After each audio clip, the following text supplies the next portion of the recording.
What has to happen for a historical rival like Nico Rosberg to come out publicly to defend that Ferrari, yes, that same team that is sinking Hamilton in 2025 is the best bet for his future? Lewis Hamilton has faced many crises throughout his career.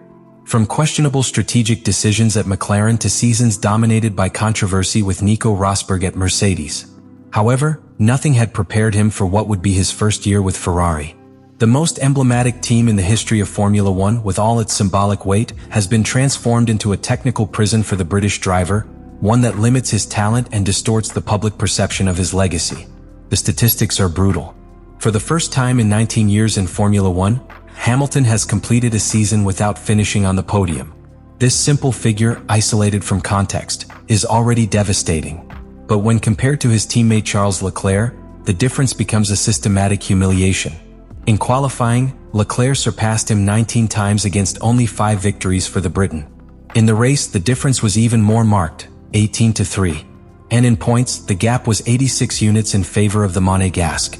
A difference that not only highlights a poor adaptation, but also threatens to undermine the confidence of a pilot whose identity has always been associated with success. And yet, in the midst of this chaos, an unexpected voice appears. A voice that brings with it not only authority, but a shared history with Hamilton that was forged in the tension, competition, and fiercest rivalry in recent times. That voice is that of Nico Rosberg. In an interview that has shaken the paddock, Rosberg not only defended Hamilton's stay at Ferrari, but called it crucial to his legacy. It was not a flippant suggestion, but a clear warning. According to Rosberg, abandoning the Maranello project after just one season would be an irreparable stain, a sign of weakness that would redefine the end of one of the most successful careers in motorsport. What is shocking is not only the content of his words, but who utters them. Rosberg and Hamilton were close enemies. They shared a team during an era when Mercedes was virtually invincible, but their rivalry transformed that dominance into a psychological and political war. They had confrontations on the track, accusations of internal sabotage, crashes in Monaco, Spa, and Austria. Their relationship fractured to the point of irreparability. And yet now, in 2025, Rosberg has left all that behind to speak from a place of experience and mutual understanding. This gesture reveals an uncomfortable truth. Only someone who has been at the center of a similar storm can truly understand what Hamilton is experiencing today. Rosberg knows what it's like to feel the pressure of an elite team, the impossible expectations, the need to prove every thousandth, every decision, every gesture. That's why, when he says that leaving would be a mistake, he doesn't say it from emotion. He says it from deep knowledge of the system. For Rosberg, Hamilton still has the tools to succeed. But it won't be through abandonment. It will be through resistance. And that is what marks the true beginning of this conflict. Will Hamilton be able to endure the worst year of his career without losing his faith? Or will he succumb to a pressure he can no longer control? In this context, the 2025 season is no longer a simple series of failed races. It becomes the prologue to a much deeper battle, a battle for legacy. Because if there is something that Hamilton has never allowed, it is that others define the final chapter of his story. To understand Lewis Hamilton's collapse in 2025, it is not enough to look at the timesheets or the accumulated points. It is necessary to dive into the technical root of your suffering. Because what we are witnessing is not simply the decline of a driver, but the head-on collision between a driving philosophy built over 2 decades and a car that does not speak the same language. The SF25, the first Ferrari he has driven in his career, does not tolerate that kind of aggressiveness. Its rear aerodynamics are so delicate that any sudden application of the brake unbalances the diffuser. Instead of translating into rotation and speed when cornering, this input destabilizes the rear axle, causing oversteer, locking, and loss of traction on exit. For Hamilton, accustomed to a car that responded like an extension of his body, this new reality was like learning to walk again, with his feet tied. In the words of Ferrari boss Fred Vasseur, we underestimated how much it would take for him to adapt. That phrase sums it all up. It was not a mistake by Hamilton. It was an omission by Ferrari. An organization that offered him a car but not an ecosystem. A seat but not a technical base to support it. And so, race after race, classification after classification, the collapse has been consolidated. What at the beginning was frustration, today is an existential dilemma. Can Hamilton survive an entire season fighting his own car? Can he resist the pressure of failing on the team that was supposed to crown his legend? That's what's at stake. And the most tragic thing of all is that it is not even in their hands. Not until 2026 arrives. For Nico Rosberg, the moment Hamilton is experiencing is not a sign of imminent defeat. It is a threshold. A turning point where a champion's true character is revealed. In his own words, "You can't abandon a project like Ferrari after just one season. It doesn't work like that. Giving up now is not right." That statement, which seems so simple, hides a brutal complexity. Because Rosberg is not speaking only as an analyst. He is doing it as someone who lived through Mercedes' internal war alongside Hamilton. Someone who knows his mettle, his pride, his ego, and also his fragility. And what you see today is not a question of lost talent, but of an unfinished story. A story that could become a tragedy if it ends in abandonment. Rosberg understands what Ferrari means. It is not just another team. It is the weight of history, of Enzo Ferrari, of the great champions of the past. It is the pressure of an entire country, of a devoted fan base, of a brand that lives more by mystique than by logic.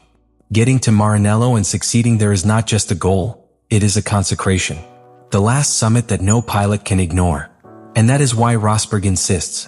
To retire now, after a year of suffering, would be to resign oneself to an incomplete narrative. Hamilton did not go to Ferrari for convenience. He did it for greatness. He did so to write the final chapter of his legacy in gold ink. But right now that chapter is blank. And the risk is that you slam the door without ever having written it down. There is a word that Rosberg uses strongly in his statements: prestige. According to him, leaving Ferrari after a failed season would be an irreversible loss of prestige. Not because losing is humiliating, but because I would abandon just before rebirth. Just before Project 2026, SF26 known internally as Project 678 comes into play. And that would be unforgivable. Ferrari has put its entire future in that car. In April 2025, when the season had not even reached its halfway point, it made an unprecedented decision. Freeze the development of the SF25 and redirect all resources to the SF26. It was an act of renunciation of the present in favor of an uncertain future. But it was also a show of faith in the new philosophy, in the new regulations, and in Hamilton. Because this car, unlike the current one, is being designed with him in mind. For the first time, Ferrari is building a machine from scratch that can adapt to your driving style. The team has understood that Hamilton's way of braking, rotating, and attacking corners requires a different architecture. Pushrod suspensions front and rear. An aerodynamic package that allows stability under aggressive braking. A platform that does not punish trail braking, but rather enhances it. That is the vision of Project 678. And that is the central reason why Rosberg urges him to stay. Rosberg also sees something many have forgotten. Hamilton still has speed. He is not a finished pilot. He demonstrated it at the China Sprint. He hinted at it in some sessions under changing conditions. But that talent can only shine with the right tool. And that tool, by all indications, is in development. Changing teams now, in the middle of that process, would be like leaving the laboratory before the experiment is finished. And worse yet, giving the fruits of your work to another pilot. What Rosberg proposes is not blind patience. It is a strategic reading. If Hamilton survives this year, if he withstands the emotional and technical collapse of 2025, he will enter 2026 as a liberated driver. With a new car, a more adapted environment, and a narrative in his favor. That of the champion who rose from his worst season to fight again at the top. That story would not only be powerful, would be historic. Lewis Hamilton is not just another driver in the history of Formula One. He is, statistically, the most successful of all time. 7 world titles, more victories than anyone else, more pole positions, more podiums. His place at the top of the sport is assured, at least on paper. But legacies are not defined by numbers alone. They are built through narratives, deeds, brave decisions in the darkest moments. And now, in 2025, Hamilton faces one of those moments. The change to Ferrari was not a strategic decision in search of points. It was a declaration of principles. It was a leap without a net into the unknown, towards the most symbolic and most demanding team in history. Maranello represents much more than a red car. It represents an ideal, a culture, a historical burden that has consumed champions and elevated others to the pantheon of immortals. Hamilton knew what he was up against. But he never imagined that the challenge would be so brutal, so immediate, so devastating. No podiums. No trust. Outclassed by his partner. Disconnected from the car. Everything that defined him as a driver has been blurred in this first year dressed in red. And faced with that reality, many would think that the logical thing would be to cut corners. Walk away, protect what's left of your reputation, and close the cycle without further damage. But it is precisely in that temptation and that escape door where the true magnitude of his legacy is decided. Because if Hamilton quits now, he will become another star who couldn't tame Ferrari's chaos. Another name on the list of those who tried and failed. He will not be remembered for giving it his all, but for having left it halfway. And that image, for someone who has built her career on resilience, would be devastating. Let me know in the comments what you think about all this.